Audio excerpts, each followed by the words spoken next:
My girlfriend got pregnant by my twin brother who lived rent-free in my guest room, but she instantly left him when I inherited a $7 million estate.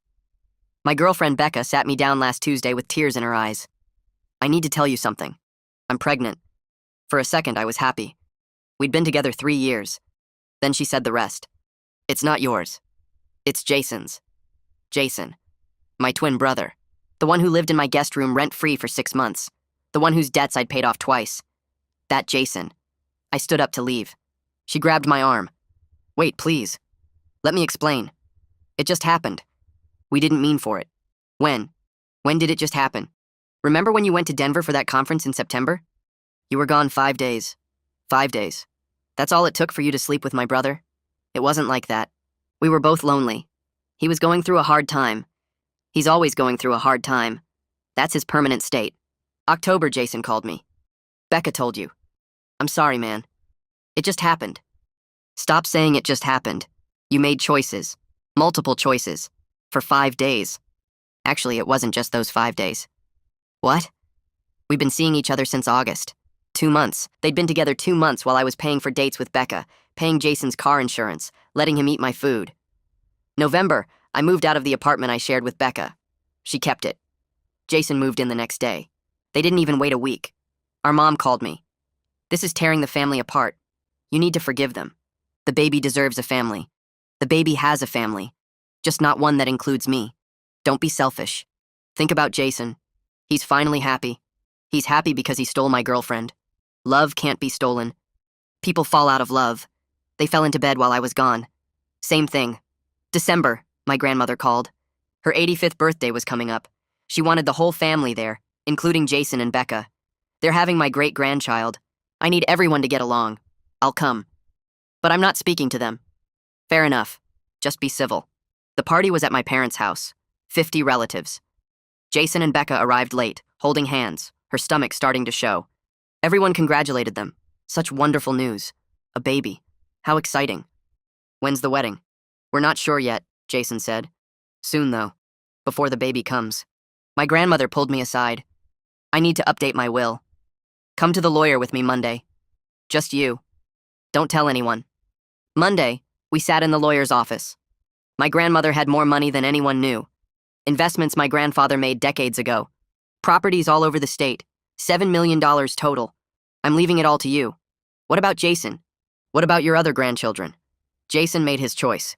He betrayed his brother. The others have successful careers.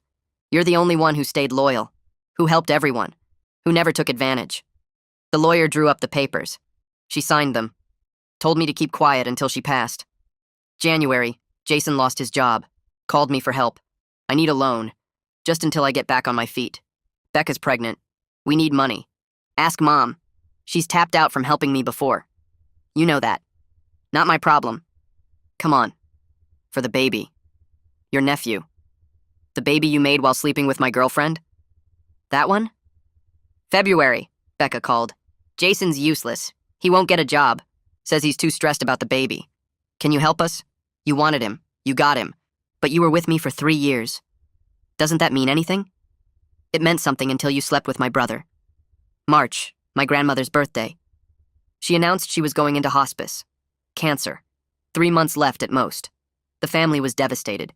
She pulled everyone aside one by one, whispered something to each person. When she got to Jason, she said loud enough for me to hear. You get nothing. You know why. Jason looked confused. What? What does that mean? You'll find out. April, my grandmother passed. The funeral was beautiful. Hundreds of people came. Jason and Becca sat in the front row, Becca now 7 months pregnant. Jason kept talking about his inheritance. Grandma loved me. I was her favorite. We had a special bond. The will reading was the next week. The lawyer read through the small bequests first. $1,000 here, $5,000 there. Sentimental items to various relatives. Then the final item. The remainder of my estate, totaling approximately $7 million, goes to my grandson Ronald. Jason jumped up. That's impossible. Check again. There must be another page. The lawyer looked at him. There's no mistake. This will was executed 6 months ago with full mental competency evaluation. Jason pushed back from the table. His chair scraped loud against the floor. You manipulated her. You turned her against me while she was dying. Trent pulled a folder from his briefcase. Your grandmother anticipated this reaction. She left detailed documentation of her reasoning, including dated journal entries spanning 2 years. Jason's face went from white to red. 2 years? She was planning this for 2 years? Trent opened the folder. She documented every instance of financial assistance you requested and failed to repay. Every job you quit without notice. Every family member you took advantage of. And specifically, her observations about your relationship with Becca while she was still with Ronald. My mom grabbed my arm before we even made it to the parking lot. You have to share this with him. He's your brother. Your twin. I pulled my arm free. He's also the guy who slept with my girlfriend in my own apartment. Think about the baby. That baby needs things. Diapers, formula, a crib. Jason can't afford any of it. That's not my problem. My dad stepped between us. Be reasonable, son. You don't need $7 million. You could give Jason half and still have more money than you'd ever spend. It's not about the money. It's about what grandmother wanted. She made her choice. You could do the right thing here. Make this family whole again. The family stopped being whole when Jason betrayed me. But we're asking you to be the bigger person. I got in my car and drove away while they stood in the parking lot watching. My phone started buzzing before I hit the first stoplight. Text after text from Jason. Please, man, I'm begging you. Becca's scared. We have nothing saved. The baby comes in 2 months. I'll pay you back, I swear. Just help us get started. You know I'm good for it. Another text. Remember when we were kids? We shared everything. We're twins. This money should be split between us. Another. Grandma was old. She didn't understand what she was doing. You know she loved me. Another. Fine, be that way. Keep it all. But don't come crying to me when you realize money can't buy you a family. I blocked his number after the 15th message and pulled into my apartment complex. The place was quiet. No Becca. No Jason. No one asking me for anything. I poured myself a whiskey and sat on my couch in the silence. My phone rang 3 days later from a number I didn't recognize. I almost didn't answer. Ronald? It's me. Becca's voice cracked. I need to talk to you. We don't have anything to talk about. Please just listen. Jason promised me he'd get a job after the baby announcement. He said he was going to step up and be responsible. Has he? No. He plays video games until 3 in the morning. Sleeps until noon. I asked him about job applications, and he says he sent out resumes, but I checked his email, and there's nothing. Not one application. Why are you telling me this? Because I'm scared. The baby's coming in less than 2 months, and we have nothing. No savings, no insurance, no plan. You made your choice. I know. I know I did. And I was wrong. So wrong. But this baby didn't make any choices. Can you help with medical expenses? The delivery alone will be thousands. Ask Jason to get a job. I have. Every single day. He just gets mad and says I'm nagging him. That's still not my problem. I hung up and stared at my phone. Part of me felt bad for her. But a bigger part remembered walking into my apartment that day in November and seeing Jason's stuff already moved into my old bedroom. I called Trent the next morning. Can Jason contest this will? He can try. Anyone can file a contest. But would he win? Extremely unlikely. Your grandmother was very thorough. Trent pulled out a thick file when I met him at his office that afternoon. She started documenting Jason's behavior 2 years ago, right after he borrowed $5,000 from her for a business idea that never materialized. He flipped through pages covered in my grandmother's neat handwriting. July 2021. Jason asked for money again. 3rd time this year. Says his roommate kicked him out, but I called the roommate who said Jason hadn't paid rent in 4 months. August 2021. Jason quit another job. No notice. Just stopped showing up. His manager called me asking if he was okay. September 2021. Ronald called to tell me about Denver, about Becca and Jason. My heart broke for him. Jason has always taken advantage of Ronald's kindness. I kept reading. December 2021. Watched Jason and Becca at Ronald's expense. He paid for everything. Jason contributed nothing. Becca seemed happy with the arrangement. Neither showed any guilt. January 2022. Jason lost his job again. Called Ronald for money. Ronald said no. Good. He's learning. The entries went on for pages. Every loan Jason never repaid. Every promise he broke. Every time he chose the easy path over the responsible one. She saw everything. She saw what I couldn't see because I was too close to it. Your grandmother wanted you to have this. Trent handed me an envelope. She said to give it to you after the will reading. I opened it. Her handwriting again. Ronald, by the time you read this, I'll be gone. I'm sorry I won't be there to see what you do with this gift, but I know you'll use it wisely because that's who you are. You've always been the responsible one, the one who helped others without expecting anything back, the one who stayed loyal even when it hurt you.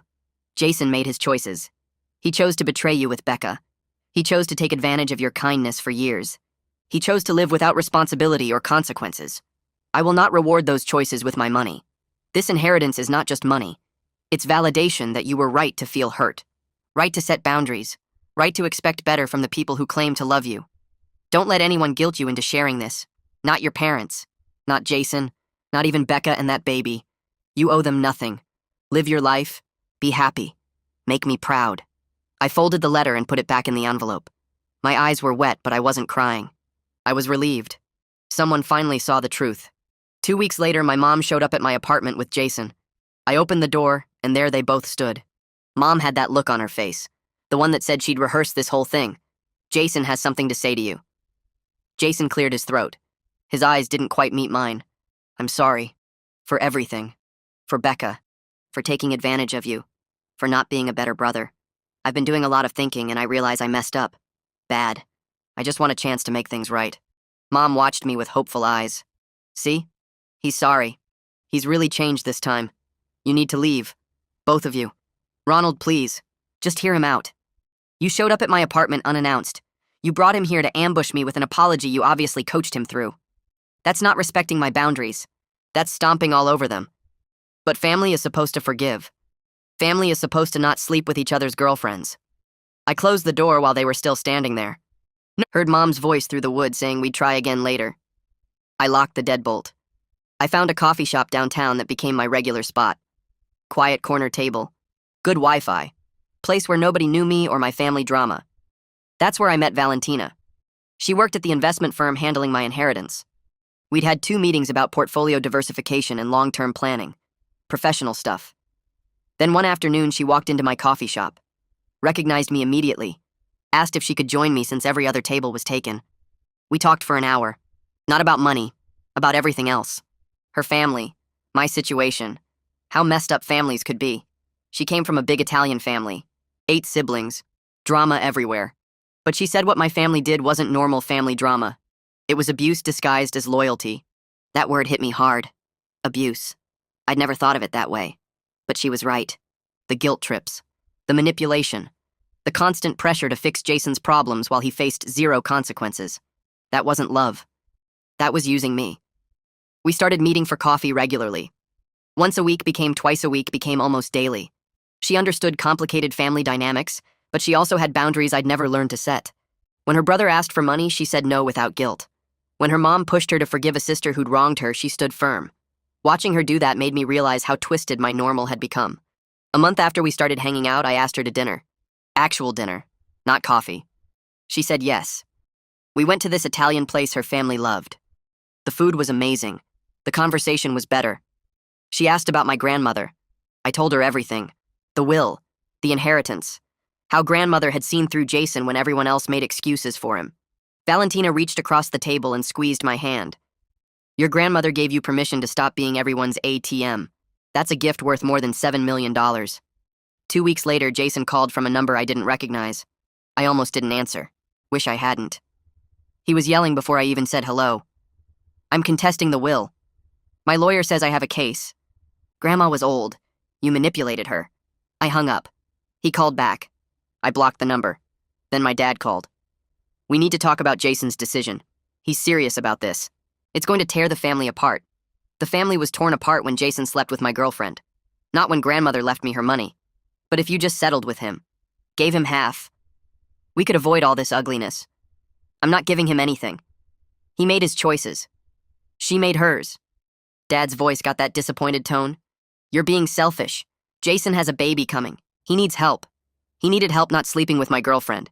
He needed help keeping a job. He needed help being a responsible adult. None of which he wanted. That's not my problem. You're really going to let this go to court? Watch me. I hung up, poured myself a drink, called Valentina. She came over, brought Chinese food, let me vent for an hour. Then she said something that made me laugh for the first time in days. Your brother is an idiot. He's going to lose and make himself look even worse. How do you know? Because your grandmother was smart. She wouldn't leave that money without protecting it. Trust the process. 3 weeks later, Trent called. I was at work. Stepped into a conference room to take it. I have news. Jason's lawyer contacted me about the will contest. And? There's a letter. Your grandmother left instructions that if Jason challenged the will, a sealed letter should be opened and entered into evidence. What's in it? Everything. Every loan she gave him that he never repaid. Every job he quit. Every time he took advantage of family members. Every lie he told. She documented it all for 2 years. She knew he'd do this. She predicted it. Trent sounded almost amused. She wrote that she hoped he'd accept her decision with grace, but she doubted it. So she prepared for exactly this scenario. The letter destroys any case he might have had. Can I see it? I'll send you a copy. You should read what she wrote about you, too. The letter arrived that afternoon. 20 pages. Single-spaced. Grandmother's handwriting. I sat in my car in the parking garage and read every word. She'd tracked everything. July 2020. Jason borrowed $3,000 for rent. Never repaid. September 2020. Jason quit his job at the marketing firm. No notice. Blamed his boss, but his boss called me asking if Jason was okay. November 2020. Jason borrowed my car for a week. Returned it with an empty tank and a dent he never mentioned. The entries went back 5 years. Every broken promise. Every manipulation. Every time he chose the easy path. Then the entries about me. January 2021.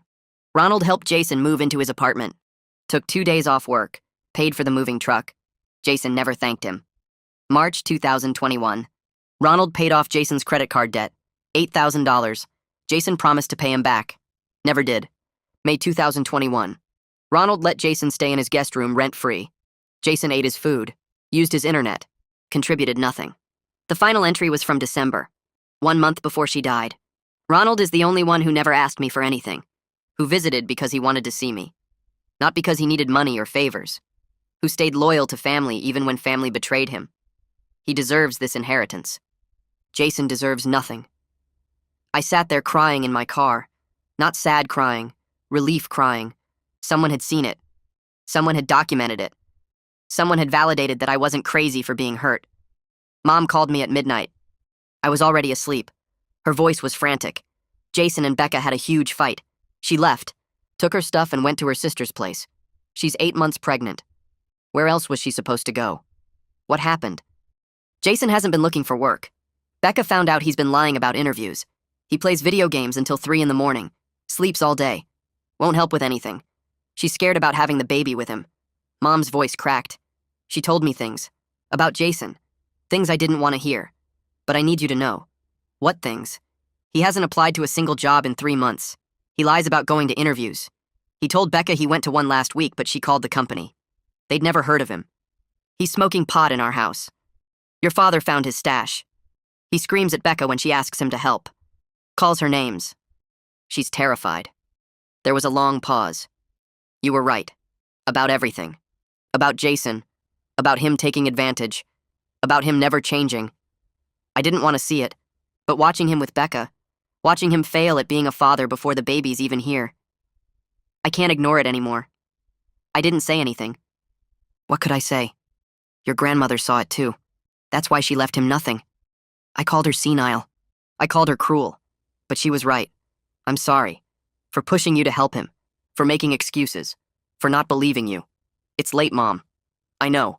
I just needed you to know. I see it now. Finally. Valentina and I spent the next month looking at properties, investment opportunities, ways to make the inheritance work for me long term. We found a duplex in a good neighborhood. Needed some work, but the bones were solid. 2 units. I could rent both and have steady income, or live in one and rent the other. Valentina walked through it with me, pointed out things I wouldn't have noticed. The water heater was new. The roof had been replaced 2 years ago. The foundation was solid. This is a good investment. You should make an offer. We celebrated that night at a nice restaurant downtown, the kind of place I never would have gone before the inheritance. White tablecloths, wine list thicker than a phone book. Valentina ordered in Italian. The waiter loved her. We talked about the future. My future. Not my family's drama. Not Jason's problems. Not Becca's pregnancy. My actual future. What I wanted to do with my life now that I had options. I'd been so focused on surviving the betrayal that I hadn't thought about thriving after it. Valentina raised her glass. To new beginnings. to building something that's actually yours, to leaving toxic people behind and finding peace. We clinked glasses. For the first time since Becca told me about the pregnancy, I felt excited instead of angry. The betrayal still hurt.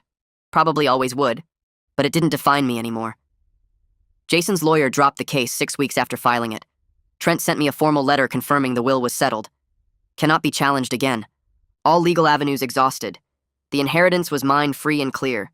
I bought a frame for grandmother's photo, the one from her 80th birthday. She was smiling. Really smiling. Not the polite smile she used for most photos. I wrote a note on the back. Thank you for seeing clearly what I couldn't see, for giving me permission to stop being everyone's solution, for validating that I wasn't wrong to be hurt. I hung it in my new home office, right where I could see it every day. Valentina came over that night, brought champagne. We toasted to grandmother, to justice, to closure. She kissed me. First real kiss we'd had. It felt like starting over, like maybe I could trust someone again. Maybe not everyone would betray me. Maybe I could build something real with someone who actually valued me. September came fast. Mom texted me early one morning. Becca had the baby. Healthy boy. 8 pounds, 3 ounces. Named him after her father. She sent photos. Tiny fingers. Wrinkled face. Eyes closed. The baby looked like any baby. Innocent. Unaware of the drama that created him. Mom's text came through an hour later. Do you want to meet him? Your nephew? I stared at that message for a long time. Part of me was curious. Part of me felt nothing.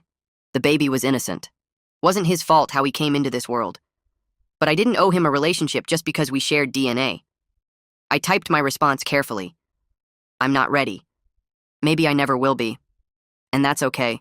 The baby deserves a good life. But I don't have to be part of it. Mom responded immediately. I understand. Take all the time you need. No pressure. That was new. No pressure. No guilt trip. No speech about family obligations. Just acceptance. Maybe she really had changed. Jason moved back in with our parents permanently. Becca refused to let him be involved with the baby unless he got a job and proved he was reliable. He'd been unemployed for 8 months. No prospects. No motivation. Just excuses. Dad called me one afternoon. Not about money. Not about helping Jason. Just to talk. I almost didn't answer. But something made me pick up. I need to tell you something. Your mother and I talked. About Jason. About how we raised you both.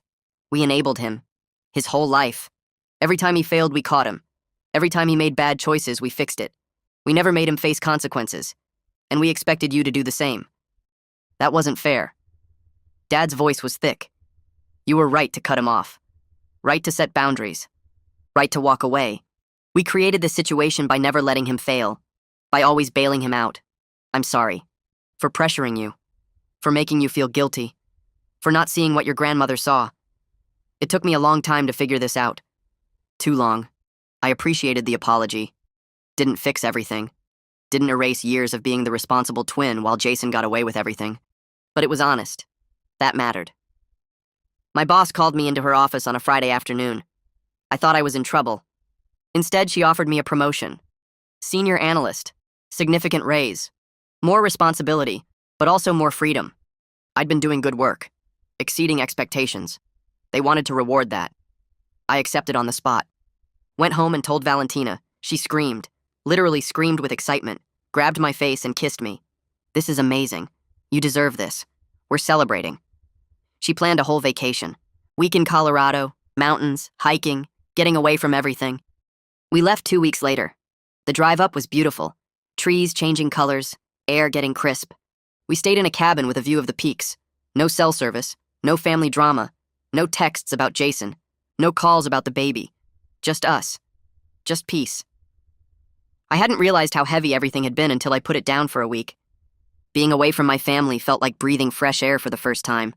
Like I'd been holding my breath for months and finally exhaled. Mom texted me when we got back. Can we meet for coffee? Just us. Not Dad. Not Jason. Just me and you. I agreed. Curious what she wanted to say without an audience. We met at a place near her house. She looked tired. Older somehow. She ordered coffee. Didn't touch it. Just held the cup. I was wrong. About everything. About pressuring you to help Jason. About expecting you to share the inheritance. About making excuses for him. I watched him this summer. Really watched him. He's lazy. He's selfish. He's mean to Becca. He ignores his own son unless someone's watching. He plays video games all day and complains about how unfair life is. Your grandmother was right about him, and right about you. Watching you thrive while he fails made me realize she saw clearly what I refused to see. You worked hard. You were loyal. You helped everyone. And we took advantage of that. I took advantage of that. I'm sorry. This wasn't complete reconciliation, wasn't fixing years of dysfunction, but it was honest. Real. A starting point, maybe. I told her I appreciated the apology, that I needed time, that our relationship would never be what it was, but maybe we could build something new, something healthier. She nodded, wiped her eyes, said she understood. We finished our coffee and went our separate ways. I drove home feeling lighter than I had in months. I called my parents the next week, set up a meeting at their house. Jason wasn't invited. I showed up with a written list of boundaries. Valentina helped me write it, made it clear and simple. We can have a relationship. I want a relationship. But Jason is off limits as a topic. I won't discuss him. I won't help him. I won't attend family events if he's there. Mom sat across from me at the kitchen table. She looked tired, older than I remembered. She read through my list twice, nodded slowly. I understand. I don't like it, but I understand. This is what you need. Dad stood by the window, arms crossed, stared out at the backyard. Didn't say anything for a long time. Finally turned around. You're really doing this? Splitting the family like this? I'm not splitting anything. Jason did that when he slept with my girlfriend. But he's your brother. And I'm your son. You're asking me to pretend nothing happened. I'm asking you to respect my boundaries. Dad shook his head, walked out of the room. Mom reached across the table, touched my hand. Give him time. He'll come around. He needs to process this. 3 weeks later, Dad called. Short conversation. I've been thinking about what you said. About boundaries. I don't agree with all of it, but I respect it. We won't bring up Jason around you. Won't invite you to things if he's there. That's all I'm asking. 6 months passed. Valentina and I started looking at houses. Used part of the inheritance as a down payment. Found a place with 3 bedrooms, one for us, one for an office, one for guests. The kitchen had granite counters and new appliances, big windows in the living room, a yard with actual grass. We moved in on a Saturday. My parents came to help unpack boxes. Mom brought sandwiches and drinks. Dad carried furniture without complaining. They walked through each room, admired the space, the light, the potential. Mom stood in the kitchen, looked around with tears in her eyes. This is wonderful. You've done so well. I'm proud of you. Dad nodded. Didn't say much. But he smiled. Actually smiled. They stayed for dinner. Valentina cooked pasta. We ate at our new dining table, talked about normal things, work, weather, plans for the yard. Nobody mentioned Jason. Nobody mentioned the baby. Nobody mentioned the inheritance drama. For a few hours, we were just family. Different family than before. Smaller, quieter, but family. My cousin texted me in October. Thought you should know. Jason got a job. Finally. Part-time at a warehouse. Loading trucks. Early morning shifts. Apparently Becca threatened him with child support court. Told him she'd go after his wages if he didn't start contributing. That got him moving. He's bitter about it, though. Tells everyone you ruined his life by not sharing the inheritance. Still blames you for everything. I didn't respond. Didn't need to. Jason's problems weren't my problems anymore. Later that week, I ran into someone who knew Becca. She's doing fine, living with her sister. Baby's healthy. She works part-time. Her family helps with childcare. Jason sees the kid every other weekend. Shows up late usually. Leaves early. She's better off without him full-time. Good for her. She made her choices. Had to live with them. But at least she was trying. At least she was taking care of her kid. That was more than Jason was doing. A year after my grandmother died, I drove to the cemetery. Brought flowers. Sat on the grass next to her headstone. Told her everything. About Valentina. About the house. About the promotion at work. About setting boundaries with my parents. About finally feeling peaceful. Thank you. For seeing me. For believing I deserved better. For giving me the freedom to build a real life. You knew Jason would never change. Knew my parents would always enable him. You gave me validation. Proof I wasn't crazy for being hurt. Wasn't selfish for walking away. The money helped. Obviously. But the real gift was knowing someone understood. Someone saw the truth. I sat there for an hour. Watched clouds move across the sky. Felt genuinely happy. Not pretending. Not forcing it. actually content with my life. The inheritance gave me options, freedom, space to grow. But I did the work, made the choices, built something good. Jason was still struggling, still blaming everyone else, still refusing to take responsibility. That was his path. I had mine, and mine was better.